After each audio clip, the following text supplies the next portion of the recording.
Good morning all of you. मैं D S Yadav आज आपके लिए क्लास 11th की क्लास लेके आया हूँ। क्लास 11th की फिजिक्स में अभी तक आप लोगों ने लंबी दूरियों के बारे में पढ़ रहे थे। लंबी दूरियों में आपने एक विधि आपने पढ़ा था लंबन विधि, एक आप पढ़े थे आकाशीय जो खगोलीय पिंड होते हैं उनके आकार का मापन कैसे करते हैं। अब तीसरा मेथड है प्रतिध्वनि मेथड, यानी कि प्रतिध्वनि विधि, इको मेथड। इको क्या होता है आप जानते हैं, कहीं पर अगर आप तेज़ आवाज़ करते हैं, ठीक है, आप तेज़ आवाज़ करते हैं और दूर कोई वस्तु होती है तो जब आपकी आवाज़ उस वस्तु से जाकर टकराती है और टकराकर जब वापस आती है, ठीक है, तो वापस आने वाली इसी ध्वनि को प्रतिध्वनि यानी कि इको कहते हैं। ठीक है, अक्सर आपने सुना होगा, ठीक है, कहीं अगर घना जंगल या वीराना है, कहीं मकान है वीराने स्थान में, कहीं दूर पर अगर आप तेज़ी से आवाज़ करते हैं तो उस मकान से टकराकर, उस बिल्डिंग से टकराकर आवाज़ फिर से आपको वही सुनाई देती है। ठीक है, तो ऐसी ध्वनि को आप क्या कहते हो, प्रतिध्वनि कहते हो। तो देखिए, किसी बड़े आकार की वस्तु से टकराकर लौटने वाली परावर्तित ध्वनि को प्रतिध्वनि कहते हैं।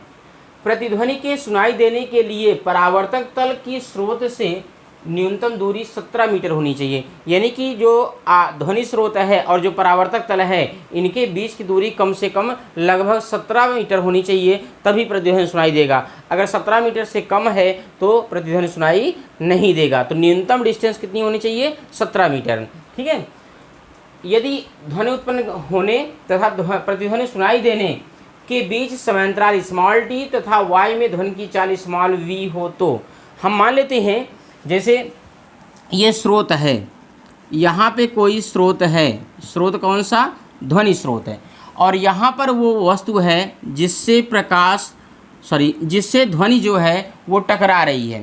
तो यहाँ स्रोत से, ये ध्वनि स्रोत है, ध्वनि स्रोत यहाँ पर ध्वनि उत्पन्न की और ये ध्वनि जाकर यहाँ से टकराई और टकराकर ये जब वापस आती है तो आने और जाने का कुल समय जो होता है मान लेते हैं स्मॉल टी है। तो इस स्रोत से वस्तु की दूरी हम मान लेते हैं स्मॉल एस है।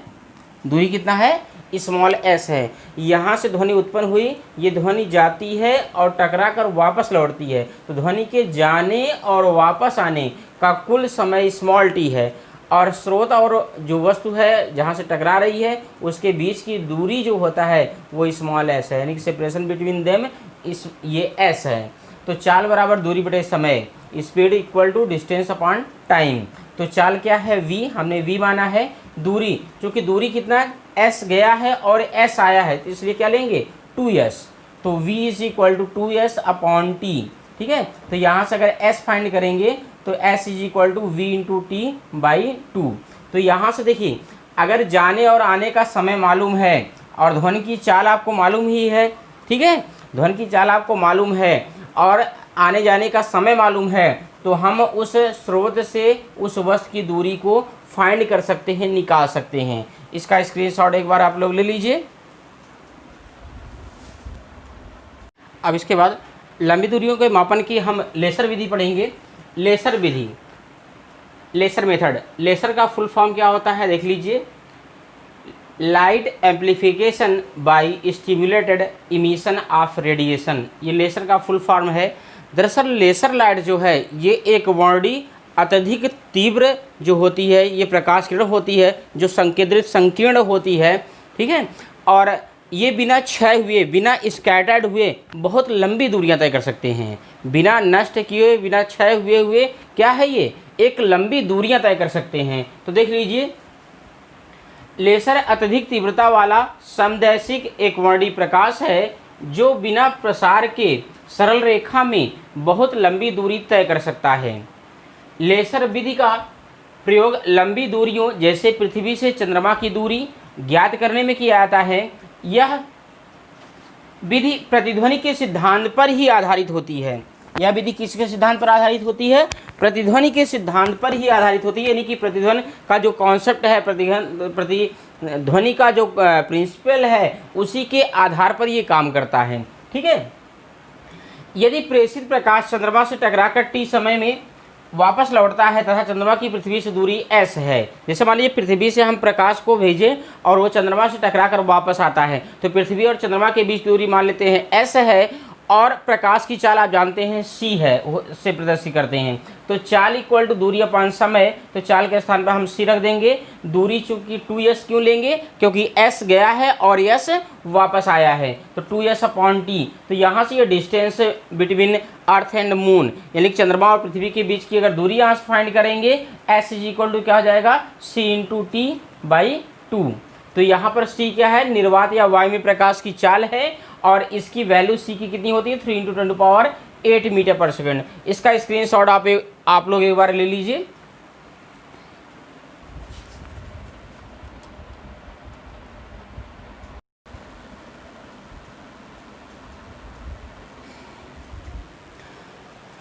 इसके बाद लंबी दूरियों के मापन की अगली विधि है सोनार विधि, सोनार मेथड।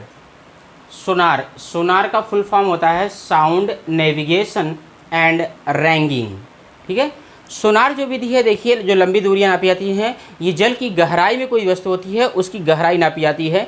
ठीक है, और ये किसकी सहायता से नापी जाती है, जो पराश्रव्य तरंगे होती है, ध्वनि तरंगे होती हैं पराश्रव्य, उन तरंगों की सहायता से मापी जाती हैं। तो देख लीजिए, यह विधि भी प्रतिध्वनि के सिद्धांत पर आधारित होती है। इस विधि में किसी जहाज से जल में पराश्रव्य तरंगों को प्रेषित किया जाता है। जब इन तरंगों के मार्ग में कोई पनडुब्बी, बर्फ की चट्टान आदि जैसी कोई बाधा आती है तो ये तरंगे उससे टकराकर परावर्तित हो जाती हैं।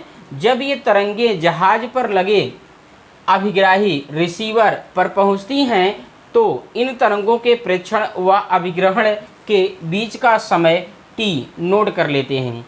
यदि जहाज के प्रेषी से बाधा की दूरी s तथा पराश्रव्य तरंगों की जल में चाल स्मॉल v हो तो चाल इक्वल टू दूरी अपान समय, तो v is equal to 2s upon T, तो s equal to v into T upon 2। तो सोनार मेथड प्रतिध्वनि यानी कि इक्वक सिद्धांत पे ही काम करता है। तो देखिए यहाँ पे दो चीज़ें आई हैं, अभिग्राही रिसीवर, एक आया है प्रेषी। ठीक है, इसे कहते हैं ट्रांसमीटर। ठीक है, जैसे कोई भी ध्वनि है जिस यंत्र द्वारा, जिस सिस्टम द्वारा प्रेषित किया जाता है, भेजा जाता है, उसे प्रेषी कहते हैं, ट्रांसमीटर। और ध्वनि को जो रिसीव किया जाता है, ठीक है, जो ग्रहण किया जाता है उसके सिग्नल को, ठीक है, वो यंत्र क्या कहलाता है, अभिग्राही रिसीवर। तो प्रेषी या ट्रांसमीटर क्या होता है, जो भेजने वाला होता है। ठीक है, और जो ग्रहण करने वाला होता है वो अभिग्राही रिसीवर कहलाता है। तो रिसीवर और ट्रांसमीटर दोनों होते हैं जो ध्वनि तरंगों को प्रेषित करते हैं और फिर रिसीवर क्या करता है, उसको रिसीव करता है। ठीक है,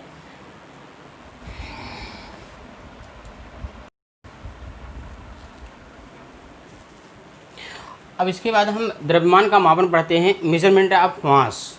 ठीक है, देखिए किसी वस्तु में उपस्थित उसके पदार्थ के परिमाण को उसका द्रव्यमान कहते हैं। यानी कि जैसे ये वस्तु है, ये प्लास्टिक का बना हुआ है ये मार्कर, तो इसमें प्लास्टिक की जो मात्रा होगी, ठीक है, जो परिमाण होगा वही इसका क्या कहलाएगा, द्रव्यमान। कोई भी वस्तु होती है उसमें उपस्थित जो उसके पदार्थ का परिमाण होता है, मैग्नीट्यूड होता है, मात्रा होती है, उसी मात्रा को ही हम क्या कहते हैं, उस पदार्थ का द्रव्यमान कहते हैं। ठीक है, और द्रव्यमान का जो मापन किया जाता है वो उसके मापन की विधि के आधार पर द्रव्यमान को दो भागों में बांटा जाता है। एक को हम जड़त्वीय द्रव्यमान कहते हैं और एक को हम गुरुत्वीय द्रव्यमान कहते हैं। तो देख लीजिए, किसी वस्तु में उपस्थित उसकी पदार्थ के परिमाण को उसका द्रव्यमान कहते हैं। किसी वस्तु का द्रव्यमान उसके मापन की विधि के अनुसार निम्नलिखित दो प्रकार का होता है। फर्स्ट, जड़त्वीय द्रव्यमान, इसे इनर्शियल मास कहते हैं। जड़त्वीय द्रव्यमान किसी वस्तु पर लगाए गए कुल बाह्य बल तथा उसके कारण वस्तु में उपस्थित त्वरण का अनुपात वस्तु का जड़त्वीय द्रव्यमान कहलाता है। यदि किसी वस्तु पर कार्यरत कुल बाह्य बल कैपिटल F के कारण उसमें उत्पन्न त्वरण स्मॉल a हो तो वस्तु का जड़त्वीय द्रव्यमान यानी कि inertial mass m is equal to क्या हो जाएगा, F अपॉन a। इसके बाद नेक्स्ट है गुरुत्वीय द्रव्यमान, ग्रेविटेशनल मास। किसी वस्तु पर कार्यरत पृथ्वी के गुरुत्वाकर्षण बल कैपिटल F तथा पृथ्वी की ओर मुक्त रूप से गिरते वस्तु के गुरुत्वीय जनित त्वरण यानी कि स्मॉल g का अनुपात वस्तु का गुरुत्वीय द्रव्यमान कहलाता है। तो वस्तु का गुरुत्वीय द्रव्यमान m is equal to F by g। एक बार स्क्रीनशॉट आप इसका ले लीजिए।